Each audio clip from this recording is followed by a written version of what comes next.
है, हम सभी नागरिकों का अधिकार एक समान है। आदिवासी दलित महिलाओं के लिए, शोषित ग्रामीण बेसहारों के लिए झालसा का योगदान है। आओ करें इंसाफ और अपने हक की बात, कानून की बात, कानून की बात, कानून की बात, कानून की बात। जोहार, नमस्कार।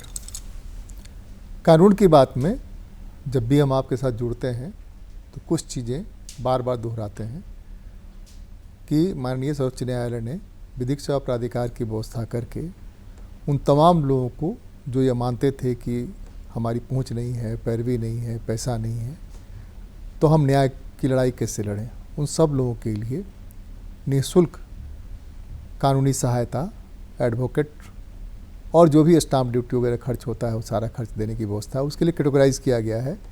उसमें उस तरह के लोग जो SC हैं, ST हैं, जिनकी 3 लाख रुपए सालाना से आमदनी कम है, ट्रांसजेंडर हैं, महिलाएं हैं, तमाम ये सब लोगों को कानूनी सहायता मिल सकती है। सिर्फ और सिर्फ आपको विधिक सेवा प्राधिकार के जिला मुख्यालय और मंडल मुख्यालय या वहाँ पत्र डाल के, मेल डाल करके अपनी बात बतानी है।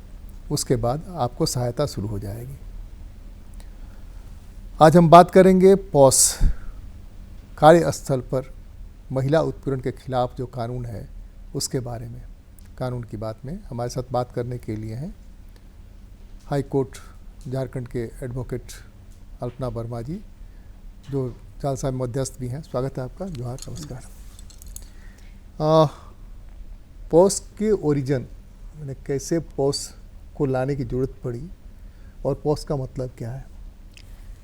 मैं थोड़ा इसकी इतिहास में पॉश एक्ट क्यों आया, कैसे आया, मैं बताना चाहूँगी कि 1992 में एक राजस्थान के एक गांव में एक सोशल वर्कर हुआ करती थी। मैं उनका नाम लेना उचित नहीं समझूंगी।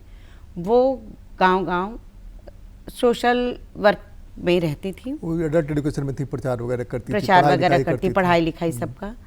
उन्होंने किसी एक बच्ची के बाल विवाह को करने से रोका। इसके फलस्वरूप कुछ दबंगों ने उनका सामूहिक बलात्कार किया। इसके प्रति बड़ी ही आक्रोश हुई, बहुत ही इसके लिए बहुत ही आक्रोश और काफ़ी इसका विरोध प्रकट किया गया सामाजिक तौर पे महिलाओं के द्वारा। उसी के तहत 1997 में विशाखा गाइडलाइंस के तहत कार्य क्षेत्र में महिलाओं को कैसे सुरक्षित रखा जाए, हमारे न्यायालय और हमारी पार्लियामेंट, इन्होंने सोच विचार करके पॉश एक्ट का निर्माण किया। ये पॉश एक्ट है prevention of sexual harassment at work place. मतलब हम कार्य क्षेत्र में, क्योंकि महिलाएं तो आजकल हर क्षेत्र में बराबरी से, दिन हो रात हो, तो पालियों में ड्यूटी लगने पालियों में रख रही हैं, सॉफ्टवेयर में, सभी जगह। तो ये कैसे सुरक्षित रहे? हमारा कानून, हमारा फंडामेंटल राइट्स जो है वो 14 में इक्वालिटी का देता है, प्लस 19 में अपने स्वेच्छा से रोजगार करने की स्वतंत्रता देता है। तो और prevention of life and liberty 21, ये सारे जो मौलिक अधिकार मुझे प्राप्त हैं, उन लोगों की भी सुरक्षा कैसी की जाए। तो इन सब को देखते हुए, मद्देनज़र रखते हुए, हालांकि हमारे IPC में जो अब BNSS हो गया, सब में 504, 509 सब तरह की धाराएं हैं, लेकिन वो काफ़ी नहीं थी। तो ये एक अलग से एक पॉश एक्ट 2013 का प्रावधान लाया गया, जिसमें महिलाओं को कैसे उनकी मानसिक और शारीरिक तरह से उनको लैंगिक उत्पीड़न से बचाने के लिए एक सुरक्षा का माहौल देने के लिए, जिससे वो सिक्योरिटी से काम कर सकें, इस एक्ट का निर्माण किया गया या इस एक्ट को लाया गया। इस एक्ट के तहत सारे लोगों को जागरूक किया गया। जो साथी काम करते हैं वो किस हद तक किसी से हंसी मजाक कर सकते हैं, और उसके बहुत ही छोटे छोटे मापदंड बनाए गए। आप क्या कार्य क्षेत्र पे कर सकते हैं और क्या नहीं कर सकते हैं, आप किससे पर्सनल लिबर्टी ले सकते हैं या नहीं ले सकते हैं, ये सारी चीज़ों का माइन्यूटली विवरण दिया गया। आप कितने नज़दीक जाके किसी महिला से बात कर सकते हैं, वो कंफर्टेबल नहीं है तो आप बिल्कुल एक हाथ की दूरी पे काफ़ी दूर रह के आप उनसे बात करिए। किसी किसी क्षेत्र में, जैसे एक्टिंग वाली क्षेत्र है, स्पोर्ट्स है, तो उसमें थोड़ा महिलाओं को भी समझना है कि वो तो थोड़ा नज़दीक आके ना समझाएं तो कैसे समझाएं। गुड टच बैड टच तो आया है ना, गुड टच बैड टच में तो पता चलता है कि हाँ गुड टच बैड टच क्या है, इससे भी पता चलता है। और जैसे ही लड़की प्रतिरोध करती है, बताती है, या कैसे उसको लगता है कि ये अनुचित है, अनुचित है, जो तो वहाँ पर टोकती है, तो ना करती तो आपको मान जाना चाहिए, एकदम असहनीय है कि नहीं आप मुझसे इतनी ही दूरी पे बात करें। तो इनकी छोटी छोटी बहुत सारी चीज़ों का विवरण दिया गया। जैसे आप जब कार्य क्षेत्र में हैं, आप किसी अपने महिला जो आपके नीचे है उसको फ़ोन करते हैं, आप रिंग कॉल्स भी आप भद्दे नहीं रख सकते हैं, ऐसे नहीं रख सकते हैं जो आप पारिवारिक रूप से नहीं सुन सकते हैं। आप जो आजकल कंप्यूटर्स में लोग काम करते हैं उसमें आप ऐसे कोई भी विजुअल्स नहीं लगाएंगे जो किसी महिला के लिए शोभनीय नहीं है। आप कोई भी आपस में, यदि महिला आपके अगल बगल काम कर रही है तो 4 पुरुष मिलकर ऐसी भद्दी टिप्पणी किसी और तीसरे लोगों को ही लेके, मैं नहीं कहती हूँ कि मुझे, मगर किसी और उसको सुनाई दे, हाँ सुनाई दे, अलग सा रेफरेंस लेके आप नहीं कर सकते हैं। तो एम्प्लॉयर्स को ये एक गाइडलाइंस दिया गया है कि जहाँ 10 से ज़्यादा महिलाएं काम करती हैं या एम्प्लॉयर हैं, महिलाएं नहीं। एक बहुत पुरानी कहावत है कि मजाक उतना हद तक तब तक जब तक कि वो भी हंसता रहे, जैसे ही उसकी हंसी बंद हो आप मजाक उससे बंद कर दीजिए। सही बात और है। अगर वो मजाक करता है तो उसी अनुपात में उसका भी राइट बनता है कि आपको उसी उतना ही भरोसा है, जब रोने की नौबत आ जाए तो वो मजाक करना, मजाक नहीं है। नहीं, एक हर चीज़ की एक सीमा रेखा होती है, उस सीमा रेखा के तहत आप कलीग हैं, सीनियर हैं या जूनियर हैं, अपने हद में रह के आप दोस्ती रख सकते हैं, निभा सकते हैं। अब कोई महिला है कार्य क्षेत्र से अपने घर जा रही है, आप उसका पीछा कर रहे हैं, ये भी एक तरह का पोशाक आता है। आप यदि घर पे भी किसी कार्य के बहाने जाके उसको परेशान करते हैं तो वो भी एक आता है, और ये सब डिसिप्लिनरी मिसकंडक्ट में आ जाएगा। और सारे एम्प्लॉयज़ को गाइडलाइंस दिया गया है कि यदि 10 एम्प्लॉयर हैं तो एक आप आईसीसी बनाएंगे, इंटरनेट्स कंप्लेंट कमेटी, उसमें 3 लोगों की कमेटी रहेगी, उसमें एक महिला तो अवश्य है, 2 महिलाएं रहेगी, एक दूसरी रह सकती हैं। और अगर 10 नहीं हैं, जैसे लोग छोटी छोटी आजकल फ्लैट में भी लोग काम करते हैं, लिफ्ट में काम करते हैं, सब जगह काम करते हैं, तो LCC है, लोकल कंप्लेंट कमेटी है, जिसके DC हेड रहते हैं, और सारे एम्प्लॉयर को अपना एनुअल रिपोर्ट सबमिट करना पड़ता है कि आपके कितने कंप्लेंट्स आए और 60 दिनों के भीतर उसकी सुनवाई हुई कि नहीं हुई।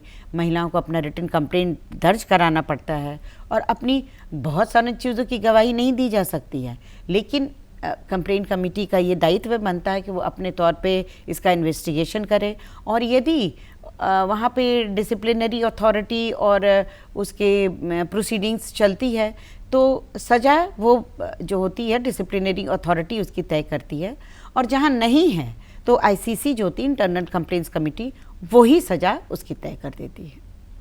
ये मामला अदालत में किस समय जाएगा?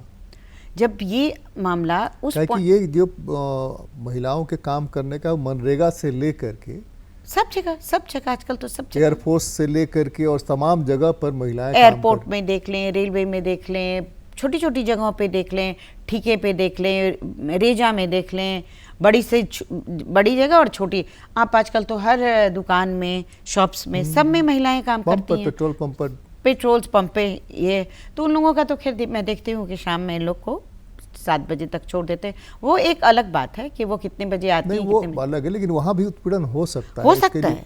तो इनका ICC में या LCC में कंप्लेंट करना है, और इसमें मुआवजे की है, कंसिलिएशन भी है। कोई आदमी की आदत है, वो कुछ सोचता नहीं है, बेतकल्लुफी में वो कुछ कहते, तो उनको एक तरह की ट्रेनिंग दे जाने की प्रावधान है कि आप उनको समझाइए ऐसे लोगों को, क्योंकि कितने पुरुषों को आप हटाएंगे, यदि वो कुछ मीन नहीं करता है मगर फिर भी उसकी एक आदत है भद्दी मजाक करना, कुछ भी बुरा लगता है तो उसको बंद करना चाहिए। तो उसका एक है कि उसको आप ट्रेनिंग सेशन रखिए, उसका एक आप वर्कशॉप ऑर्गेनाइज कराइए सारे कंपनीज में, कि ताकि ये चीज़ें दोबारा नहीं हो। और दोबारा होने पे यदि कंप्लेंट कमेटी को लगता है कि नहीं इसमें FIR दर्ज करने की ज़रूरत है, ये मामला उतनी ही तक सीमित नहीं है, तो एम्प्लॉयर का दायित्व बनता है कि वो जो धाराएं हैं उसमें जाके उसमें FIR करने में पीड़िता की मदद करें और पूरा सहयोग दें। मॉनिटरिंग की जिम्मेवारी किसकी है, जो आईसीसी है या ये मॉनिटरी तो जिसपे जो कि जिसके अगेंस्ट में कंप्लेंट है वो देगा, जिस पे ओनस आया कि नहीं आपने ये गलत किया, तो है वो भी है।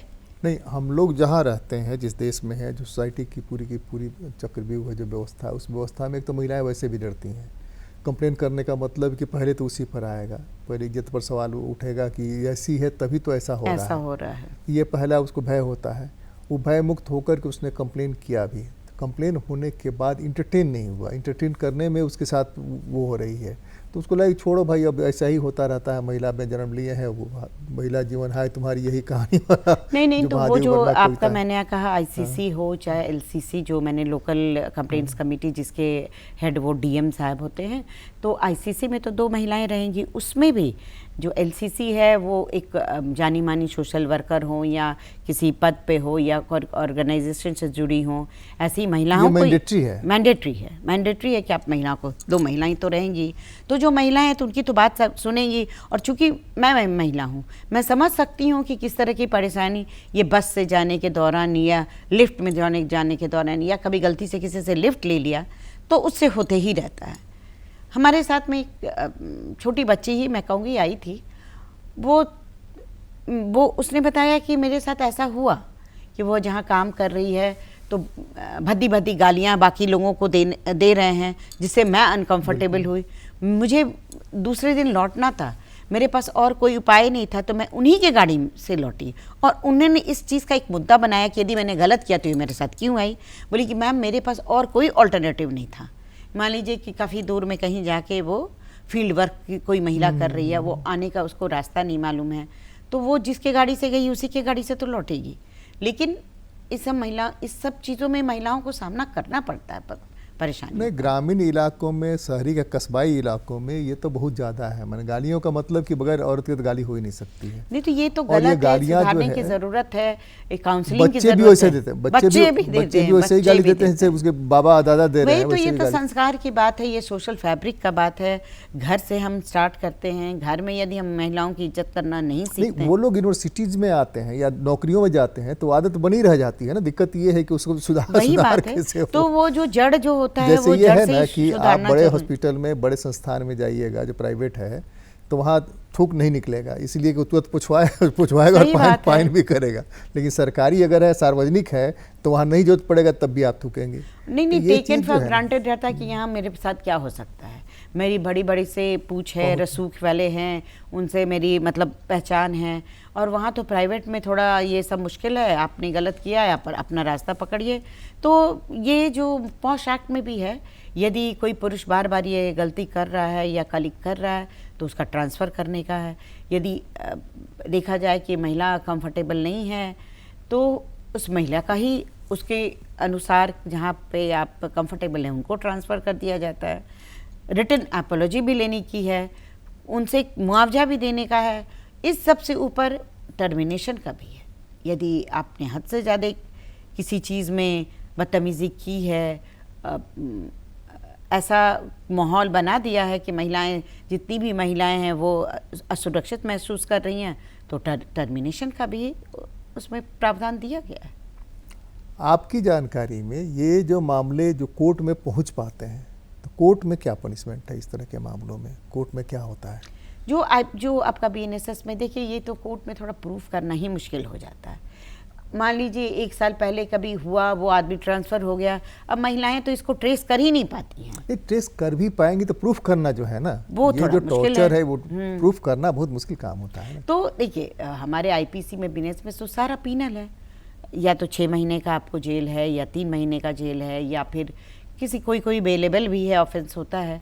मगर एक तो आपको दाग लग गया, आपका करियर में दाग लग गया कि आपके अगेंस्ट एफआईआर हुआ है, आपको जो एक बोलते हैं प्रोस्पेक्टिव आपका नुकसान हुआ, आप किसी दूसरे नौकरी में जाएंगे, हर जगह आपके फॉर्म में लिखा जाता है कि आपकी कोई धाराओं में आपके पर कोई केस दर्ज हुआ है, नहीं हुआ है, तो उसकी क्या स्थिति है, तो आपको तो लिखना ही पड़ेगा ये सब चीज़।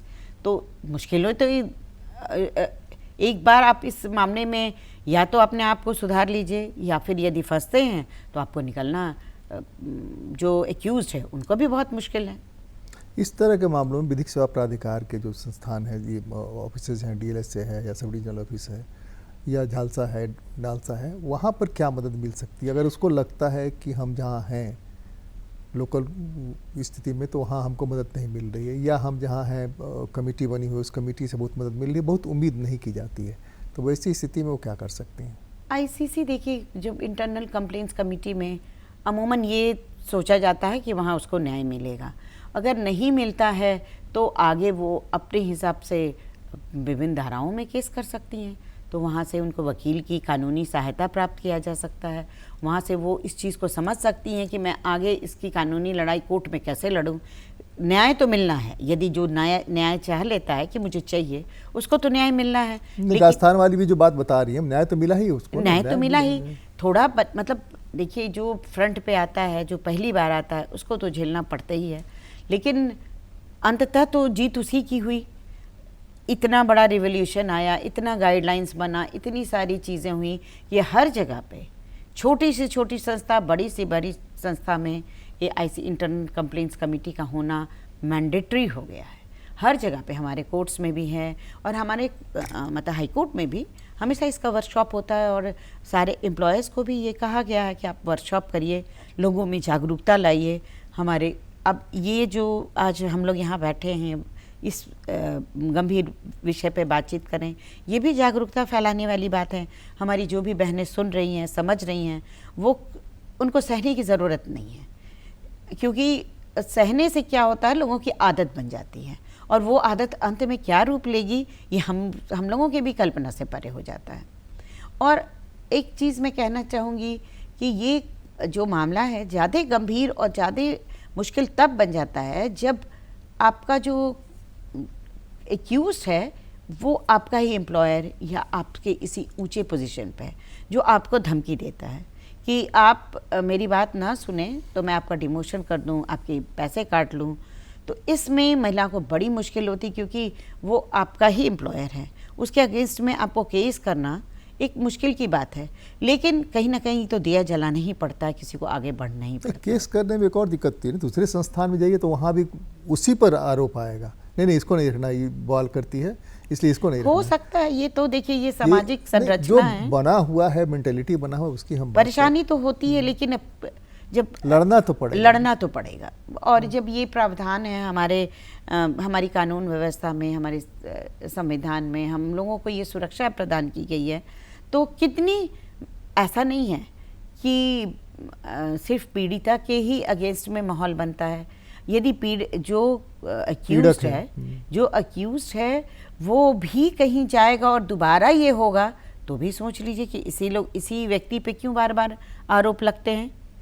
आखिर मान लीजिए 10 व्यक्ति कार्य कर रहे हैं और एक पे क्यों लोग करेगा आरोप तय करेगा। इसका मतलब सही में इसने पहले भी इस तरह का कुछ गलत कार्य किया है। और आजकल तो सीसीटीवी कैमरा है हर जगह। यदि वो अपना जो एविडेंस देती है कंप्लेंट कमेटी में, तो वो लोग भी तो इन्वेस्टिगेशन करते हैं। जिस समय बोली, ये पीड़ित व्यक्ति कहाँ था, ये एक्यूज्ड कहाँ था, ये संभावना बनती है कि नहीं बनती है कि मान लीजिए वो ये कहती है कि मैं जाती हूँ और पीछे से छेड़छाड़, वो निकलने का समय, क्योंकि आजकल तो निकलने जाने सबका समय तय है, कितनी बजे वो निकला, मोबाइल है, उस ट्रैकिंग से पता चलता है कि ये कहाँ किसको परेशान कर रहा है, नहीं कर रहा है। तो आजकल इतना छेड़छाड़ का मामला और ये किसी को परेशान करने का मामला बढ़ रहा है, उतनी जल्दी ट्रैक करके उसको पता भी लगाया जा सकता है। भारत का संविधान जहाँ से शुरू होता है वहाँ समानता की बात शुरू होती है। प्रस्तावना अगर पढ़ें सही बात तो स्त्री पुरुष समानता, सबके बीच में समानता की बात है। तो स्त्री पुरुष समानता में भी अगर ये करे कि उसको जितना सम्मान हमको चाहिए उतना ही सम्मान उसको भी चाहिए, उससे कम नहीं चाहिए। जितनी स्वतंत्रता हमको चाहिए उतनी स्वतंत्रता उसको भी चाहिए।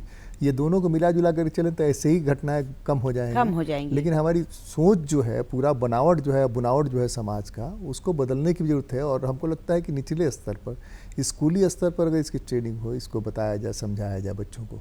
सबसे पहले तो मैं ये कहती हूँ कि ये चीज़ें घर से शुरू होनी चाहिए। माता पिता को बच्चों को इस तरह से समझाना चाहिए कि कोई भी महिला है उसको तुम सम्मान देना सीखो, भद्दी भाषाओं का प्रयोग ना करें। और ये तब कब होगा जब पति पत्नी एक दूसरे को सम्मान देंगे, विश्वास करेंगे, तो कोई भी वातावरण घर से ही शुरू होता है। बच्चे कहीं बाहर से आम के पेड़ से नहीं सीखेंगे, वो घर से ही सीखेंगे। और ये चीज़ें, कल आप अपने बेटे को नहीं रोका कोई गलत काम करने के लिए, तो कल आपकी बेटी के साथ भी वो बुरा हो सकता है। माँ बाप को ये चीज़ प्रथम दिमाग में, कभी भी पहली मर्तबा भी फर्स्ट इंस्टेंस में यदि आपका बेटा कोई गलत काम करा, कभी उसका पक्ष ना लें।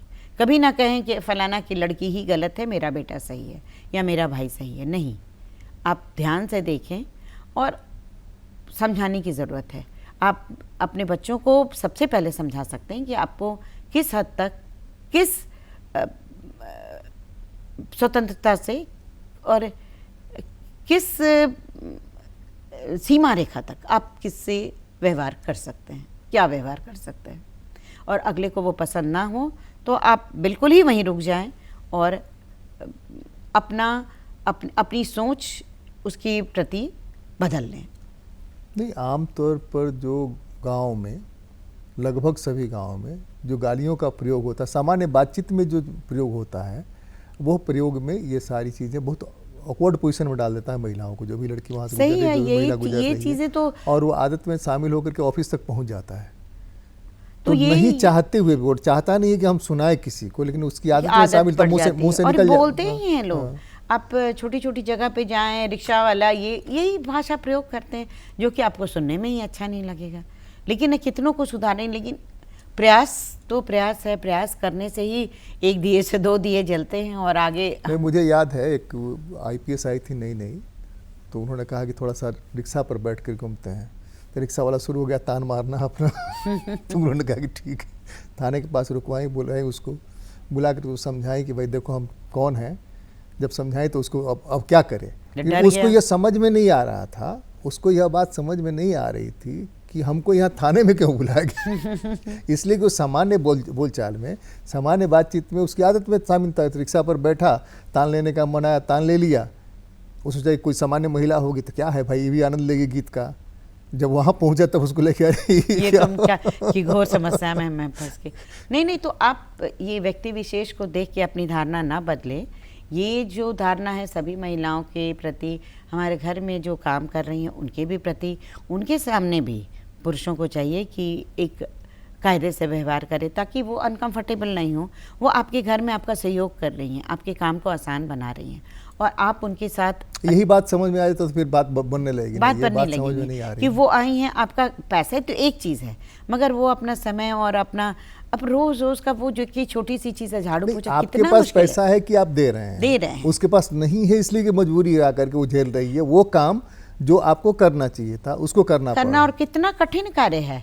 मैं तो समझती हूँ कि ये झाड़ू पोछा रोज का कार्य बहुत कठिन है, और वो कठिन महिला बेचारी कर रही है, और उसके साथ लोगों का व्यवहार उद्दंड है या बहुत ही मैसेज क्या देना चाहेंगी आप महिलाओं को? मैं ये महिलाओं और पुरुषों दोनों को मैं मैसेज देना चाहूँगी कि अपनी सीमा में आप कार्य करें, और कभी भी महिलाएं किसी भी अनफेवर्ड जो रिक्वेस्ट है उनको ना माने, ताकि एक मानने से आपकी उसी समय से आपकी परेशानी शुरू हो जाती है।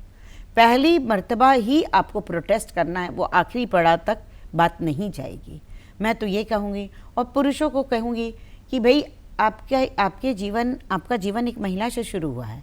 आप इस धरती पे एक महिला द्वारा लाए गए हैं, तो महिला का सम्मान करना तो आप वहीं से सीखें। महिलाएं दुर्गा है ना, महिलाएं सरस्वती है ना, महिलाएं ही सब कुछ है। और आप इस पृथ्वी पे आए कैसे? महिला के द्वारा। तो प्रथम चीज़ है कि महिलाओं का सम्मान करिए, जो उचित व्यवहार है वो करिए। कानून की बात में पॉस एक्ट के बारे में जो बताया गया, उसमें थोड़ा सा जोड़ना मैं चाहूँगा कि हम सभी जानते हैं जो ज्ञान की देवी हैं, जो धन की देवी हैं और जो शक्ति की देवी हैं, तीनों के तीनों महिला हैं, और उसके बगैर सृजन हो ही नहीं सकता है। इसलिए भी हमारी जिम्मेदारी बनती है कि हम महिला का सम्मान करें, वही सम्मान करें जो हम एक्सपेक्ट करते हैं दूसरे से। कानून की बात में आज तो बस इतना ही। अगली बार मिलते हैं तो किसी और मुद्दे पर चर्चा करते हैं। बहुत बहुत धन्यवाद। नमस्कार। जोहार।